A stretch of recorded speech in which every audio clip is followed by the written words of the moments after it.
ஆனா தேமுதிக வந்து எந்த கூட்டணிக்கும் போகாமல் ரோட்டுக்கு நடுமையில் நின்றுட்டு இருந்தாங்க. ஆனா இன்னைக்கு பாத்தீங்கன்னா திமுகவுல இணைஞ்சிருக்காங்க. தேமுதிக ஒரு புதிய துவக்கமா இருக்குமா? பழம் நழுவி பாலில் விழுந்ததுன்னு 10 வருஷம் அந்த பழம் நழுவி பாலில் விழுது. 30% ஓட்டெல்லாம் இருக்குன்னு சொல்றது இதெல்லாம் உண்மையா? இன்னும் தேர்தல் கணத்திலே ஒரு ஏன் ஒத்துக்கிட்டியா இல்லையா? ஆமா இருக்குன்ட்டு இல்ல விஜய் சொன்னாரு. இந்த தப்பக்கட்டெல்லாம் கட்டுறேன். நான் குடும்பத்துக்கு ஒரு ஓட்டு இருக்குன்னு ஆமா இருக்குன்னு வந்துச்சு இல்ல நிறைய இருக்காங்க. உள்ள ரசிகர்கள் நான் ரசிகர் நான் சொன்னேன்.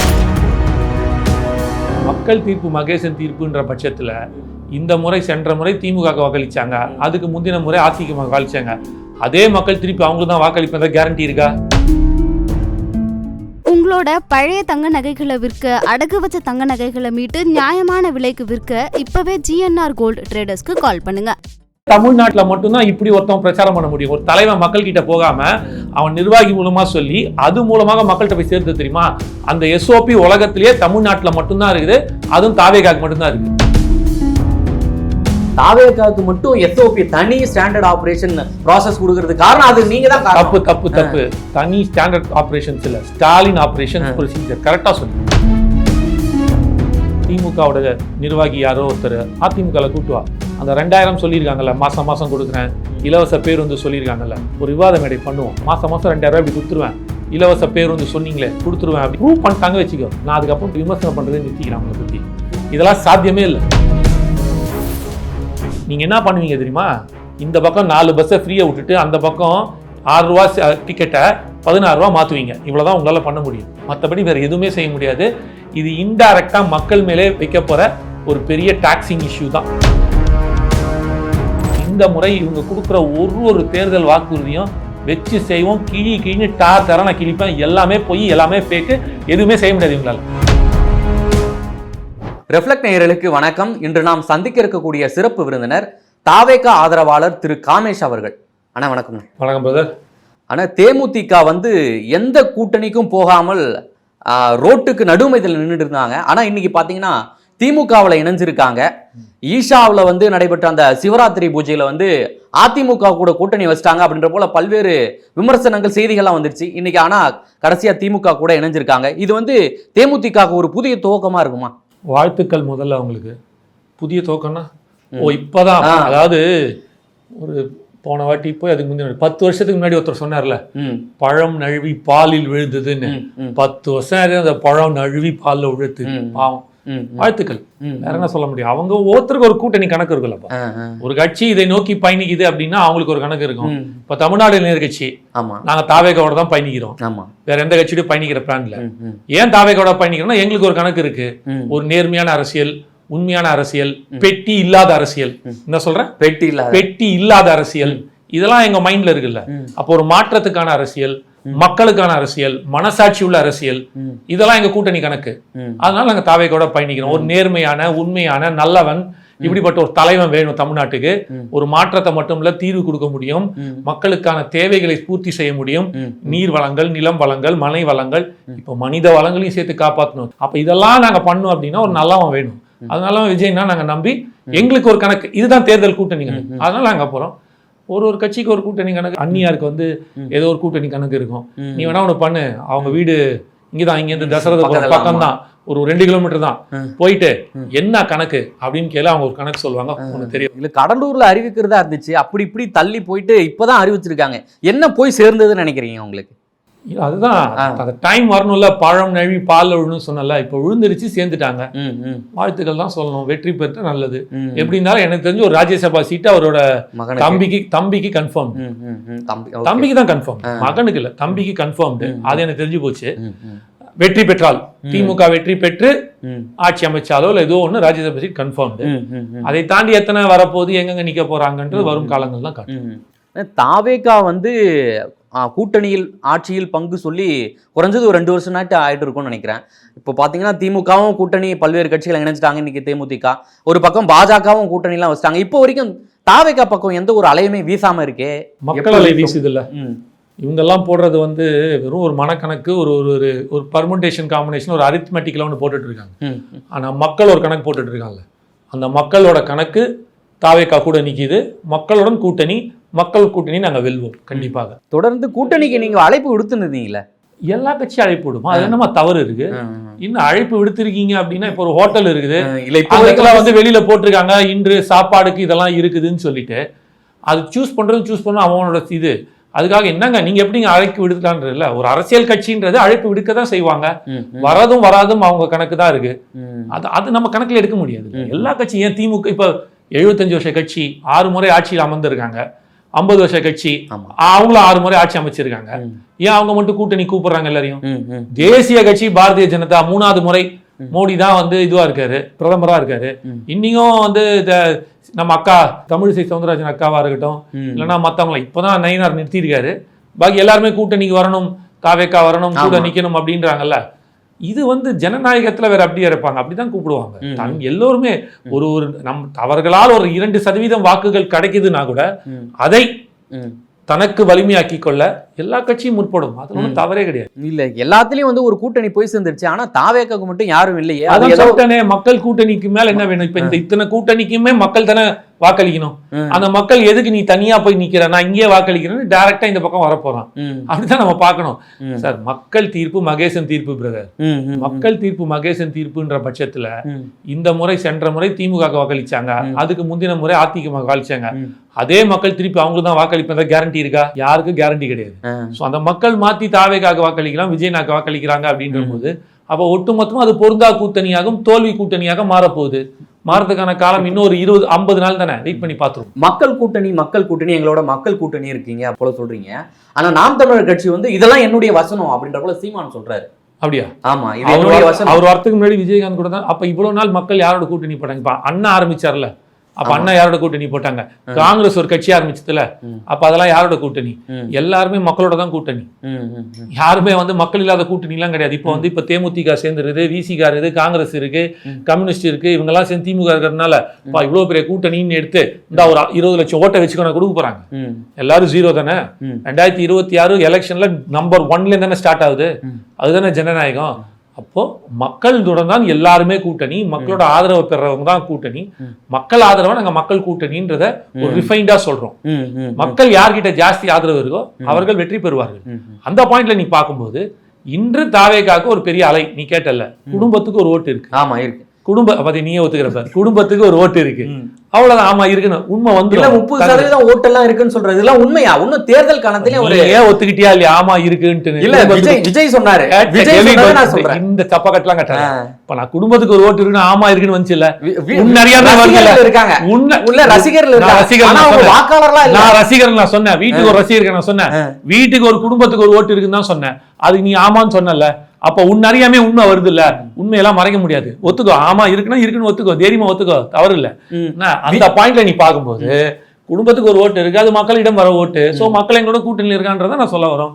அவங்களுக்கும் இருக்காங்க, அது ஆதரவு பெற்று வெற்றி பெறலாம், வெற்றி பெற மாட்டேன். 2026 தேர்தல் எலெக்ஷன் ரிசல்ட் சொல்லு. விஜய் தேர்தல் ரிசல்ட் சொல்லுன்றீங்க, ஆனா அவர் தேர்தலில் போட்டியிடாமல 30% வாக்கு இருக்கு அப்படின்ற போல சொல்றாரு. எதன அடிப்படையில் சொல்றாரு? என்ன டேட்டா இருக்கு அவர்கிட்ட? இது இவங்க கூட தான் 210 சீட்டு வாங்குவோம், 234 ஒருத்தர் 220 சொல்லியிருக்காரு. அப்ப எப்படி இவங்க 2 பேர் மட்டும் எலெக்ஷன் நிக்க போறாங்க? யாருமே நிக்க போகுது இல்லையா? என்ன இவங்க தேர்தல களம் கண்டவங்க. அப்ப 222 சீட் ஜெயிச்சிருக்காங்களா? இதுக்கு முன்னாடி 222 சீட் ஜெயிச்சிருக்காங்களா? இல்ல இல்ல. அப்ப எப்படின்னா கணக்குல சொல்றாங்க, மக்கள் மீது இருக்கும் நம்பிக்கை, மக்கள் எனக்கு வாக்களிப்பார்கள், நான் நல்லது செய்யறேன், என்ன நம்புவார்கள் நினைச்சிட்டு சொல்றத சொல்லுவாங்க. இப்ப எலெக்ஷன் முடிஞ்சதுல 234 நம்ம ஜெயிக்க போறோம்னு ஒருத்தர் சொல்ல போறாரு, இன்னொருத்தர் 245 ஜெயிக்க போறோம்னு சொல்லுவாரு. இதெல்லாம் நடக்கும். பட் இதெல்லாம் கணக்குல வச்சுக்க கூடாது. ஓவராலா அது விஜயனோட நம்பிக்கை. எனக்கு 30% வாக்குகள் இருக்கு, எனக்கு வாக்களிப்பாங்கன்னு. 2026 ப்ரூவ் பண்ணுன்ற இன்னொரு 50 நாள் தானே வெயிட் பண்ணு, தெரிஞ்சிடும் 30% இருக்கா இல்லைன்னு தாராளமா தெரியும். ஆட்சி அமைக்க போறோமா இல்லையான்றது கண்டிப்பாக தெரியும். ஆமாண்ணே நீங்க சொன்னது கரெக்ட், மக்கள் உங்க கூட தான் கூட்டணி வச்சிருக்காங்க, மக்கள் உங்க வாக்களிச்சிட்டாங்க, 30% தாண்டி நீங்க ஆட்சியை பிடிச்சிட்டீங்க, வாழ்த்துக்கள் அப்படின்ட்டு நீ அடுத்த பேட்டி எடுக்கும்போது கண்டிப்பா சொல்ல போறேன். வருகிற 23ஆம் தேதி வேலூர் மாவட்டம் அகரம்சேரியில் வந்து விஜய் தலைமையில மக்கள் சந்திப்பு கூட்டம் வந்து நடைபெற இருக்கிறது. சேலத்தில் நடந்தது நிர்வாகிகள் சந்திப்பா மாறிடுச்சு, இப்ப மக்கள் சந்திப்பா மாறி இருக்கு. என்ன மாதிரியான அறிவிப்புகள் வந்து? அங்கேயும் மக்கள் சந்திப்புல, அங்கேயும் நிர்வாகிகள் சந்திப்பு. இங்க ஓகே, என்ன எங்களுக்கு தான் மக்கள் சந்திப்பே இல்லையா? SOPன்னு ஒண்ணு எங்களுக்கு இருக்கு. தமிழகத்தில் எஸ்ஓபி மத்த கட்சிக்கெல்லாம் ஸ்டாண்டர்ட் ஆபரேட்டிங் ப்ரொசீஜர்ஸ். ஆமா. தாவேக்காக மட்டும் ஸ்டாலின் ஆபரேட்டிங் ப்ரொசீஜர். ஏன் உங்களுக்கு மட்டும் அந்த முரண்பாடு? கேளுங்கன்ற தயவு செய்து எல்லா மீடியா போய் கேளுங்களேன். 4வது தூண் தானே, புடிச்சு கேளுங்களேன் இந்த கேள்வி. அவங்கள எதனால கொடுக்க மாட்டேங்கிறீங்க? 4950 பேர் தான் அலௌடு. அந்த 4950 பேருக்கும் பாஸ் கொடுக்கணும். அவர்கள் மட்டும்தான் அலோவ் பண்ணுவாங்க. மக்களை எங்களால் அலோவ் பண்ண முடியல. அதனால தான் வேற வழி இல்லாம இப்படியே நின்றுட்டு இருந்தா 2031 நாங்க எலெக்ஷனுக்கு போக வேண்டிய சூழ்நிலை ஆக்கிடுவாங்கன்றதுனாலதான் விஜய் நான் என்ன பண்றாரு, இப்போ நான் என்ன கேட்கிறேன், எங்க நிர்வாகிகள் சொல்றாருல, விஜய் அண்ணாவோட நிர்வாகிகள், தாவேக்கால நிர்வாகிகளுக்கு அவர் பேசினா நடக்க போகுது. எப்படியும் வாக்களிக்க போறான். அவர் பேச வேண்டியது யார்கிட்ட பேசணும்? மக்கள் கிட்ட பேசணும், மக்களோட நம்பிக்கையை பெறணும், வாக்கு வாங்கணும். இப்ப நீ பேச விடாம தடுத்துட்டு இருக்க. அப்ப என்ன பண்றோம்? எப்படி ஏதாவது மூக்கை இப்படி தொடறோம் பாரு. நாங்க மக்களிடம் கொண்டு போய் சேர்க்கறதுக்கு எங்க நிர்வாகிகளே அவர் நிர்வாகியா அவரை கூப்பிட்டு அவங்கள நிக்க வச்சுட்டு அவங்க கிட்ட பேசுறாரு. ஆனா அவர் பேசுறது ஃபுல்லா அவங்களுக்கு இல்ல, மக்களுக்கு. அப்ப மக்கள் புரிஞ்சுப்பான் அப்படின்ற எப்படி ஒரு நவீன முறையில நாங்கெல்லாம் ஒரு பிரச்சாரத்தை குண்டு பண்ண வேண்டிய ஒரு சூழ்நிலைக்கு தள்ளப்பட்டிருக்கோம்.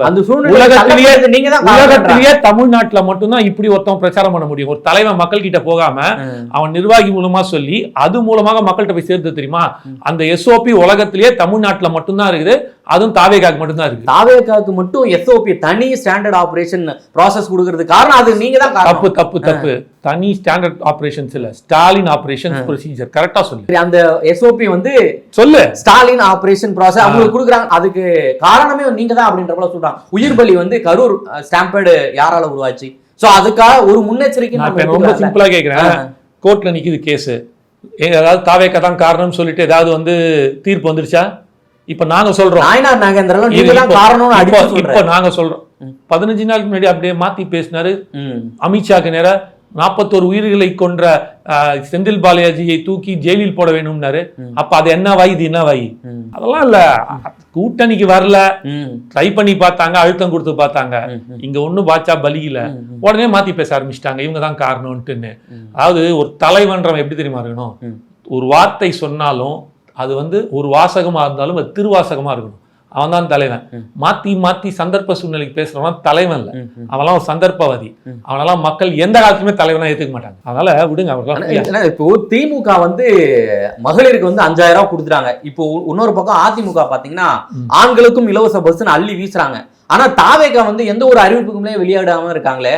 இந்த வேலூர் நிர்வாகி சந்திப்பு கூட்டத்திலாச்சும் வெளியிடுவாங்க. வாய்ப்புகள், புதிய அறிவிப்புகள் வரும் வாய்ப்புகள் இருக்கு. தேர்தல் வாக்குறுதிகள் சொல்லலாம், ஆரம்பிக்கலாம். வாய்ப்புகள் நிறைய இருக்கு. பொறுத்து இருந்து பார்ப்போம் என்னன்றத. எப்ப சொல்றோன்றது முக்கியம் இல்ல, என்ன சொல்றோன்றது முக்கியம். அதுதான் இங்க நிக்க போகுது. புரியுதா? இவங்க சொல்றது எதுவுமே நடக்காது. நான் வேணா நீ ஒண்ணு பண்ணு, அடுத்த 2-3 நாள்ல 4-5 நாள் அடுத்த இதுக்கு ஒரு திமுகவோட நிர்வாகி யாரோ ஒருத்தர் இல்ல தலைவரோ யாரோ வேணாலும் நீ கூட்டுவா, அதிமுக கூட்டுவா. அந்த 2000 சொல்லியிருக்காங்கல்ல, மாசம் மாசம் கொடுக்குறேன், இலவச பேர் சொல்லியிருக்காங்கல்ல, அவங்க எல்லாம் கூப்பிட்டு உட்காந்து ஒரு விவாத மேடை பண்ணுவோம். அவங்க ப்ரூவ் பண்ணிட்டாங்க வச்சுக்கோ, மாசம் மாசம் 2000 ரூபாய் இப்படி கொடுத்துருவேன், இலவச பேர் சொன்னீங்களே கொடுத்துருவேன் அப்படின்னு கணக்கு போட்டு காமிச்சிட்டாங்க வச்சுக்கிங்களேன். நான் அதுக்கப்புறம் பேசாத விமர்சனம் பண்றதை நிறுத்திக்கிறேன் அவங்கள பத்தி. இப்போ இதெல்லாம் சாத்தியமே இல்லை, கொடுக்கவே முடியாது. நெக்ஸ்ட் வெறும் வாக்கு அரசியல், கொடுக்கவே முடியாது. திமுக இப்ப இலவச பஸ் கொடுக்க முடியாது ப்ரோஸ். நெக்ஸ்ட் சொல்லுங்க. 58,000 கோடி நஷ்டம் ஓடுது இந்த துறை, போக்குவரத்து துறை. எப்படி கொடுப்பீங்க? கிட்டத்தட்ட பார்த்தோன்னா கடைசி 5 வருஷமாக 8 வருஷமாக பிஎஃப் கொடுக்கல, கிராஜுவிட்டி கொடுக்கல, நான் எதுவுமே அவங்களுக்கு கொடுக்கல. 58 வயசு ரிட்டையர்மெண்ட் 60 வயசு ஆக்கிட்டீங்க. கொடுக்காம வாங்காம பல பேர் செத்தே போயிட்டான். 18,000 22,000 பஸ் ஓடுது தமிழ்நாட்டில். அதுல 18,000 பஸ், 22,000 பஸ்ல 6,000 பஸ் பழுது பார்க்க முடியாமல் ஓரங்கட்டப்பட்டு நிக்க வச்சிருக்கு. அதுக்கு பட்ஜெட் இல்ல அந்த பஸ்ஸுக்கு தேவையான செலவு செய்ய. வெறும் 18,000 பஸ் தான் ஓடுது தமிழ்நாட்டுல. தெரிஞ்சுங்க, இவ்வளவு பிரச்சனைகள் இருக்கு. நீங்க எப்படி கொடுப்ப? நீங்க என்ன பண்ணுவீங்க தெரியுமா? இந்த பக்கம் 4 பஸ்ஸை ஃப்ரீயா விட்டுட்டு அந்த பக்கம் 6 ரூபா டிக்கெட்டை 16 ரூபா மாத்துவீங்க. இவ்வளவுதான் உங்களால பண்ண முடியும். மற்றபடி வேற எதுவுமே செய்ய முடியாது. இது இன்டைரக்டா மக்கள் மேலே வைக்க போற ஒரு பெரிய டாக்ஸிங் இஷ்யூ தான். இதுதான் நடக்க போகுது. வரியை 2 மடங்கு 3 மடங்கு 4 மடங்காக உயர்த்த போறாங்க. வெறும் கண் துடைப்பு நாடகமாக அப்படி இப்படி காட்டுவாங்க. 2000 வாய்ப்பே இல்லை. ஏன்னா இந்த மாதிரி கிட்டத்தட்ட ஒரு 8 ஸ்டேட் கொடுத்திருந்தாங்க. கர்நாடகா, மகாராஷ்டிரா, மத்திய பிரதேஷ், பீகார், இவங்க எல்லாம் கொடுத்திருந்தாங்க. கொடுக்க ஆரம்பிச்சிட்டாங்களா? நான் வெறும் பாஜக கவர்மெண்ட் மட்டும் சொல்ல, கர்நாடகால யார் இருக்கா? காங்கிரஸ். தெலுங்கானா யார் இருக்கா? காங்கிரஸ். அவங்களாலே முடியல. எப்படி கொடுப்பீங்க? எப்படி கொடுக்க முடியும்?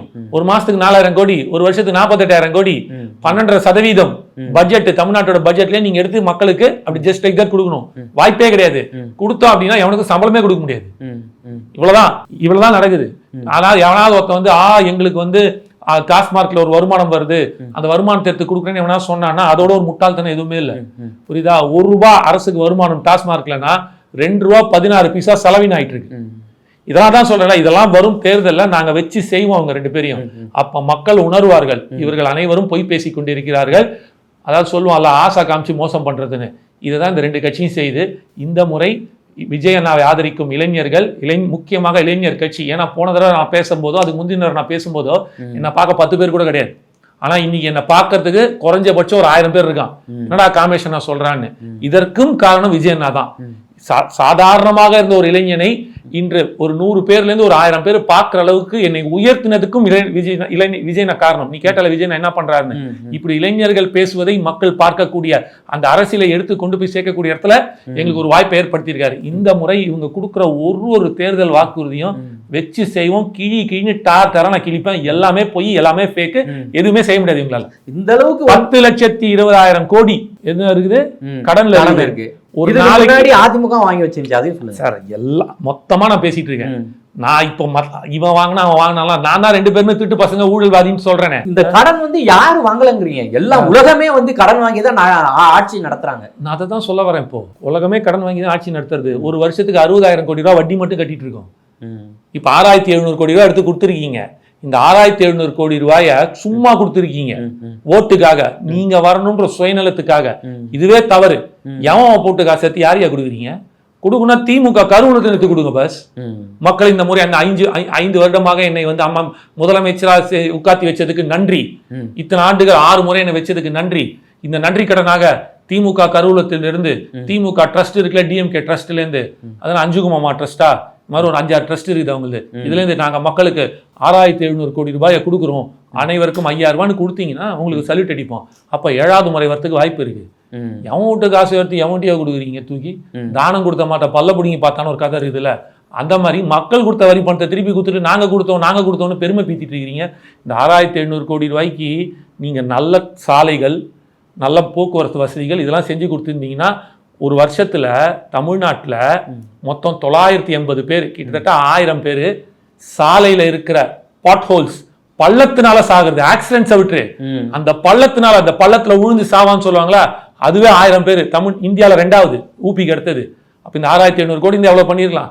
அதனால இது எல்லாமே மக்களுக்கு இப்ப உணர ஆரம்பிச்சிட்டாங்க. இதை உணர்த்தும் இடத்தில் இளைஞர்கள், படித்த இளைஞர்கள் நாங்க இருக்கோம், கொண்டு போய் சேர்ப்போம். இது ஒரு எஃபெக்டும் இல்லை. நீங்க போய் யார வேணா மைக்க பிடிச்சி கேளு, காசை கொடுத்தா வாங்கிக்கிட்டேன் ஆனா ஓட்டு அவனுக்கு போட மாட்டேன் அப்படின்னு சொல்ற அளவுக்கு மக்கள் தைரியமா இன்னைக்கு இருக்காங்க. ஒரு மிகப்பெரிய எழுச்சி தாவேக்காலம் இருக்கு. விஜயன் அதை ஆரம்பிச்சு விதையை போட்டு கொண்டு வந்திருக்காரு. 2026 தமிழகம் சொல்லும், தாவேக்கா வெல்லும். மிக்க நன்றி. நான் நேரில் வந்து பல்வேறு தகவலை பேசியமைக்கு தேங்க்யூ.